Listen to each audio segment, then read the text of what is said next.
सृष्टि के अनादि काल से ही असुरों की तपस्या और देवताओं से मिले वरदानों की गाथाएं इस ब्रह्मांड में गूंजती रही हैं।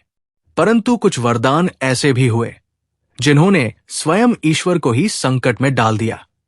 ऐसी ही एक कथा है भस्मासुर की, जिसने अपनी शक्ति के नशे में भगवान शिव को ही समाप्त करने का संकल्प ले लिया। सृष्टि में शक्ति प्राप्त करने की लालसा हर युग में देखी गई है, किंतु जब ये शक्ति अहंकार, दंभ और दुष्टता से भर जाती है तो उसका परिणाम सदैव विनाश होता है। ये कथा उसी सत्य का प्रत्यक्ष प्रमाण है। ये कहानी केवल एक रोमांचक दंतकथा नहीं, बल्कि एक गूढ़ संदेश भी देती है। शक्ति से अधिक सद्बुद्धि का महत्व होता है। तो आइए जानते हैं महादेव और भस्मासुर की अद्भुत गाथा, जो हमें जीवन का एक महत्वपूर्ण पाठ सिखाती है। असुरों में भी कई ऐसे योद्धा जन्मे जिन्होंने अपार शक्ति प्राप्त करने के लिए असाधारण तप किया। उन्हीं में से एक था भस्मासुर, एक शक्तिशाली और महत्वाकांक्षी असुर जो केवल बल और विजय का पूजक था, किंतु उसमें विवेक और संयम की कमी थी। भस्मासुर ने सोचा कि यदि वो भगवान शिव को प्रसन्न कर ले तो उसे ऐसा वरदान मिल सकता है जिससे वो संसार का सर्वशक्तिमान प्राणी बन जाए। अतः उसने कठोर तपस्या करने का संकल्प लिया। वर्षों तक हिमालय की दुर्गम गुफाओं में प्रचंड अग्नि के मध्य भयंकर व्रतों का पालन करते हुए उसने महादेव की उपासना की। उसने अपना शरीर सुखा डाला, अपनी इच्छाओं और अपने प्राणों को शिव के चरणों में समर्पित कर दिया। भोलेनाथ, जो अपने भक्तों पर असीम कृपा करते हैं, अंततः भस्मासुर की तपस्या से प्रसन्न हुए। जब त्रिपुरारी महादेव प्रकट होते हैं तो उनके करुणामय हृदय से कोई भी भक्त खाली नहीं लौटता। शिवजी ने भस्मासुर से कहा, वत्स, तुम्हारी घोर तपस्या से मैं प्रसन्न हूं। जो भी वरदान तुम्हें चाहिए मांग लो। भस्मासुर, जो पहले से ही अहंकार से भरा हुआ था, उसकी मति भ्रष्ट हो गई। उसने एक अत्यंत भयावह वरदान मांग लिया। भस्मासुर की महत्वाकांक्षा विकृत हो चुकी थी। वो चाहता था कि उसके स्पर्श मात्र से कोई भी प्राणी भस्म हो जाए। उसने महादेव से यही भयावह वरदान मांगा, हे प्रभु, मुझे ये शक्ति प्रदान करें कि जिस भी प्राणी के सिर पर मैं अपना हाथ रखूं वो तत्काल भस्म हो जाए। भोलेनाथ, जो अपने भक्तों की इच्छाओं को बिना किसी छलकपट के पूर्ण करते हैं, उन्होंने उसे ये वरदान दे दिया। किंतु जैसे ही भस्मासुर को ये शक्ति प्राप्त हुई, उसकी दुष्ट बुद्धि सक्रिय हो गई। अब मैं अपराजय हूं।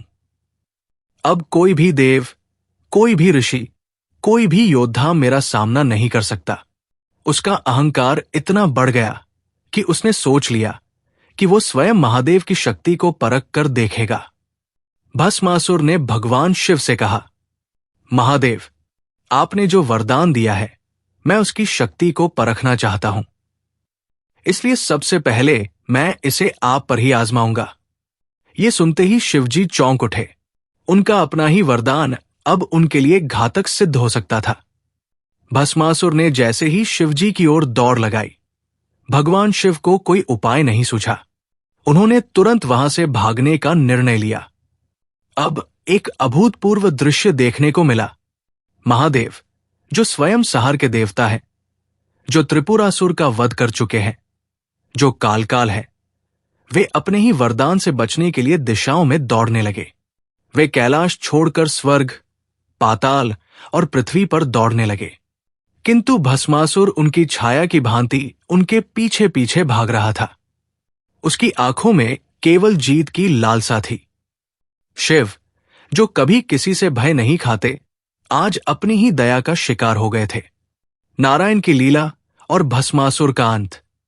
जब भगवान शिव को कोई उपाय न सूझा, तब उन्होंने भगवान विष्णु का स्मरण किया।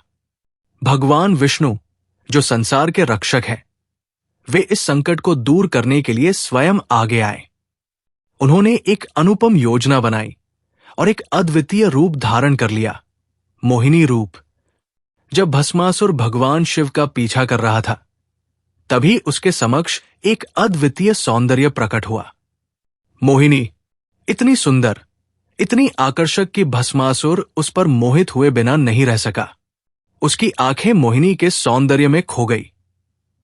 उसके भीतर का संहारक एक पल के लिए ठहर गया। भस्मासुर ने पूछा, है सुंदरी, तुम कौन हो? मोहिनी ने मधुर मुस्कान के साथ उत्तर दिया, मैं वही की वासिनी होती हूं, जहां वीर और शक्तिशाली पुरुष होते हैं। किंतु यदि कोई मेरे साथ नृत्य कर सके तो मैं उसी की हो सकती हूं। भस्मासुर ये सुनकर अति प्रसन्न हुआ। मैं किसी भी नृत्य में तुम्हारा अनुसरण कर सकता हूं। यह सुनकर मोहिनी ने नृत्य करना प्रारंभ किया।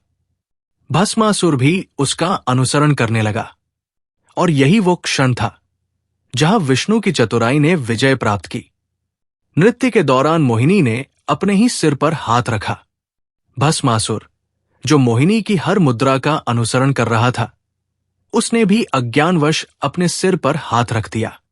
जैसे ही उसने ये किया, शिवजी का वरदान प्रभाव में आ गया। भस्मासुर स्वयं ही भस्म हो गया। ये कथा हमें सिखाती है कि शक्ति का सही उपयोग ही सच्ची विजय है। भस्मासुर का अंत ये सिद्ध करता है कि अहंकार और लोभ से विनाश अवश्यंभावी है। भगवान शिव की करुणा और भगवान विष्णु की चतुराई ने इस संकट को हराया, और यही सच्ची भक्ति का मार्ग है। अगर आपको ये कथा पसंद आई हो तो वीडियो को लाइक करें, कमेंट में हर हर महादेव जरूर लिखें और चैनल जिज्ञासा को सब्सक्राइब करें ताकि ऐसी ही अद्भुत पौराणिक कथाएं आप तक पहुंचती रहें।